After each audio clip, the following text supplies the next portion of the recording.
سلام دوستان، بیژن هستم اپیسی ریپرینگ با یک ویدیو تعمیرات دیگه در خدمتتون هستم.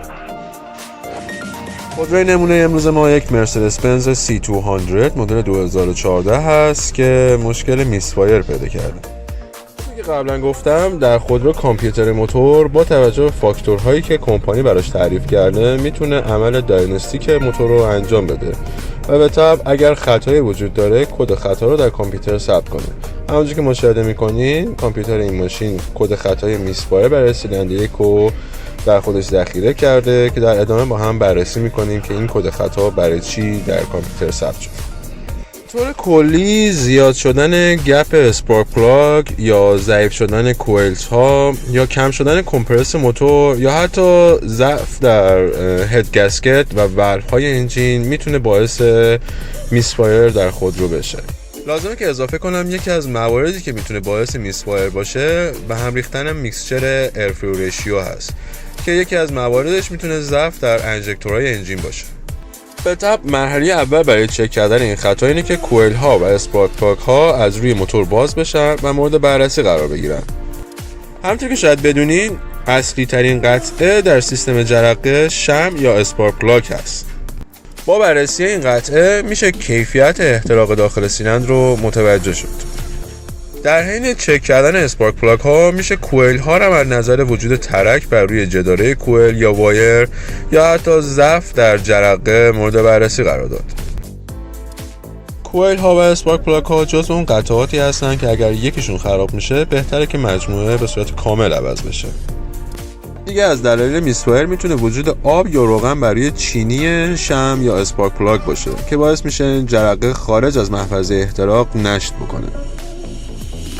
اسپارک پلاگ ها با توجه به متریالی که در الکتروداشون استفاده میشه کیلومترهای کارکرد متفاوتی دارن ولی معمولا در هر 100,000 کیلومتر باید عوض بشن. همونطور که مشاهده میکنین گپ اسپارک پلاگ این ماشین بسیار زیاد شده که این نشون میده در سرویس های قبلی به این قطعه اهمیتی داده نشده. گپ اسپارک پلاگ با توجه به نوع تنفس و ضریب تراکم موتور متفاوته که معمولا برای موتور 271 که توربوی مرسدس این گپ هلوش 8 میلیمتر هست. همونطور که مشاهده میکنین گپ این اسپارک پلاگ تقریبا 2 میلیمتر شده که این نشون میده این اسپارک پلاگ باید خیلی قبل‌تر عوض بشه. زیاد شدن گپ اسپارک پلاگ علاوه بر قضیه میسفایر میتونه بر روی کوئل ها هم فشار بیاره. ترتیب که کوئل ها برای ایجاد جرقه مجبورن نیروی بیشتری رو مصرف بکنن، گرمتر میشن و در بعضی از موارد کوئل ها ترک میخورن یا از داخل کلا قطع میشن. همونطور که قبلتر گفتم یکی از موارد میسفایر میتونه کم شدن کمپرس موتور به علت ضعف در رینگ یا خرابی هد گاسکت یا والو ها باشه. به طبع یکی از مواردی که در خلال تعویض اسپارک پلاگ ها باید رعایت بشه چک کردن کمپرس موتور و مقایسه کمپرس هر سیلندر با سیلندر مجاور خودش هست. توجه به اعدادی که کمپرس هر سیلندر میده میشه متوجه شد که موتور از نظر مکانیکال در چه وضعیتی قرار داره. برای انجام این تست بهتره که سیستم سوخت‌رسانی ماشین به صورت موقت دیسیبل بشه.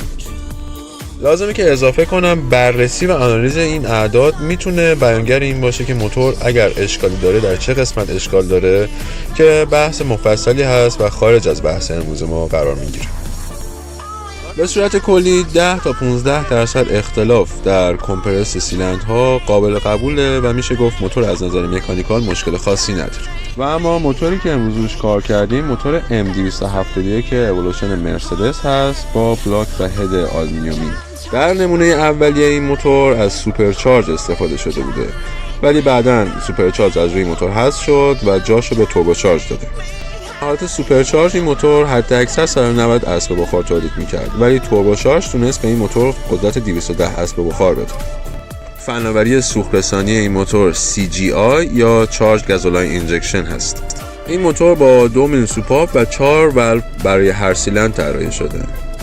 امیدوارم که این ویدیو حاوی اطلاعات مفیدی بوده باشه و ممنونم که توجه فرمودید.